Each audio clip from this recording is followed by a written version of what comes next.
Ultimate Collectibles here, filming Wolverine pieces this weekend as part of the Wolverine episodes.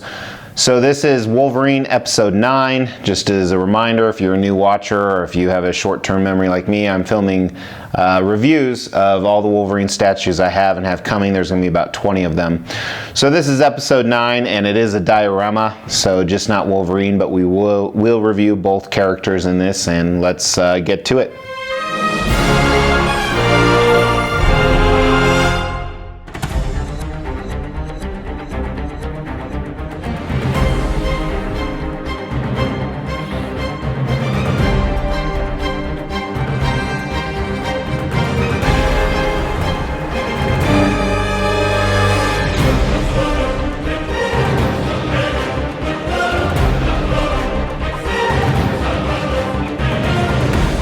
Ultimate Collectibles here with Iron Studios 1/6 scale, which I think it's 1/5. I think they're lying. We're going to talk about that. 1/6 scale Juggernaut vs. Wolverine statue. So this was made by Iron Studios, as I said. There was an edition size of 500. It's sold out. I think it's still available on some other sites, but Sideshow it's sold out, and it cost 750 bucks. So I was very hesitant to pull the trigger on this, but it had Wolverine and it had Juggernaut, and I saw some pictures, and there weren't very many reviews out there on it. I don't know if there's more now or not, so hopefully this will be helpful if you're trying to buy one secondhand or from another distributor. But I was very hesitant on this because I didn't like the way Wolverine looked in the pictures. And, you know, to let the cat out of the bag, I still don't really like how he looks. But there's some other aspects of this statue that I absolutely loved. First of all, this statue is heavy as hell for the size. Mostly Juggernaut and the base. Wolverine's pretty light. I had it shipped from Sideshow, and I did have an issue. The torso is supposed to be one piece, and it was broken off, but you really can't tell. And Sideshow didn't have any replacement pieces, so I got some credit. I can't remember how much. But it comes in a lot of pieces. The base is one piece. All the spindles and railing on the stair is another piece. Juggernaut is one whole piece. Wolverine, his arms come off because they are part of switch outs, and his head comes off and he sits right in via peg. So really not too hard to assemble, but there were quite a few pieces. So as I mentioned, there are a few switch outs. First of all, Wolverine has bone claws, as you can see right here, which I do like because not very many Wolverine statues have the bone claws out there, so I display it with that. And then he has your standard metal claws, and they're very cheap on this statue. They can move if you look at them funny, and I'm not a big fan. And then he has two portraits. Portraits only a mother could love, which we're going to talk about. One is the portrait I have displayed, which is slightly better than the other Horde portrait that I have a stock display of here. And I have a stock display because I put it in the box, and I'm never going to display the other portrait. Conceptually, this is a pretty cool piece. So obviously Wolverine and Juggernaut are in an epic battle. They are in the X-Men mansion. You can tell that because on the Yule post, whatever that's called, the top of the stairs, there is a little X symbol, and they're fighting on the stairwell, and they are bashing crap up. And it is super cool. I love the dynamic pose of this statue. I love how the staircase is being destroyed, which we're going to talk about in the sculpt. I love Juggernaut's position. I don't like Wolverine's pose, but I like that it's an action dynamic pose. So very cool concept. I think they pulled it off very well, other than the pose of Wolverine, and it's just an epic battle, and who knows who would win. In my mind, Wolverine would never lose, but Juggernaut could just sneeze on him and he would die, especially the size difference. And with concept and design, I really like the size difference they gave on this. All too many times a statue with a diorama of Wolverine, Wolverine's too big. You know, Wolverine's really small in the comics. He's not that big of a guy. And Juggernaut, Marco, who's Professor X's stepbrother, I believe, and Juggernaut is not a mutant. A little bit of background, most of you watching this probably know that, but he's not a mutant. He's actually magic with his suit. But he's pretty tall. I believe he's 8+ feet tall. Someone can correct me if I'm wrong. So the scaling is pretty cool.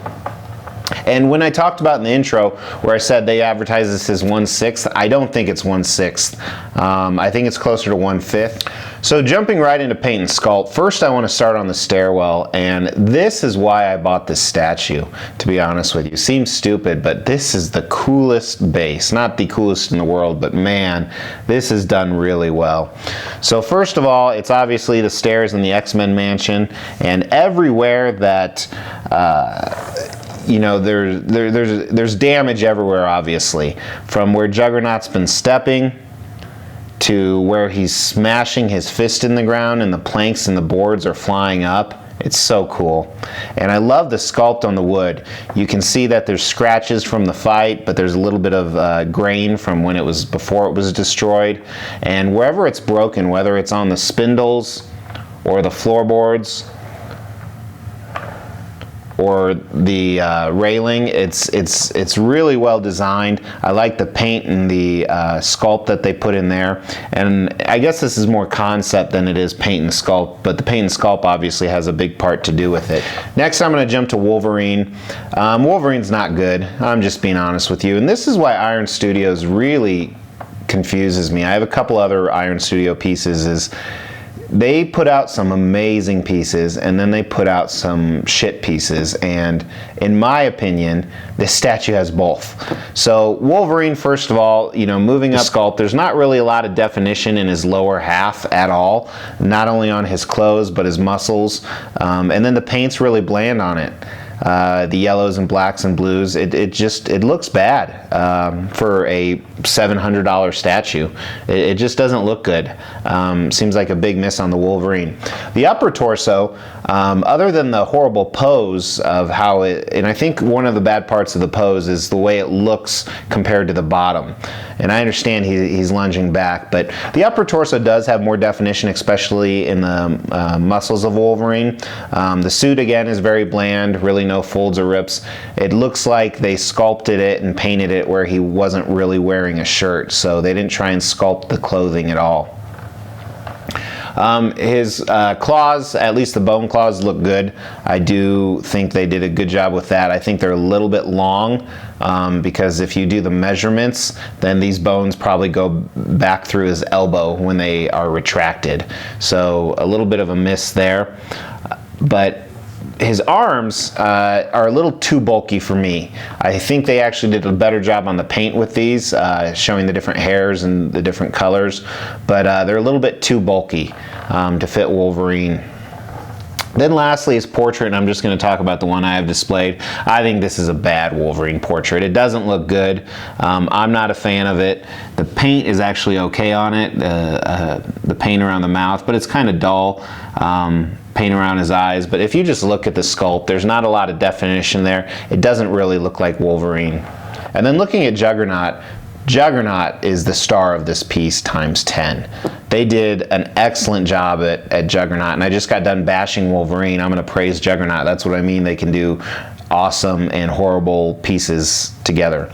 So starting at the bottom, his boots, I don't like his boots.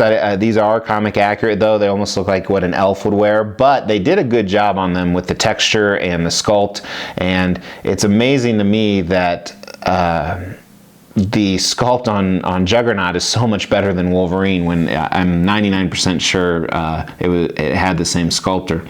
And moving up, you lose the texture, but you still see the different musculature, which I love to say, in Juggernaut.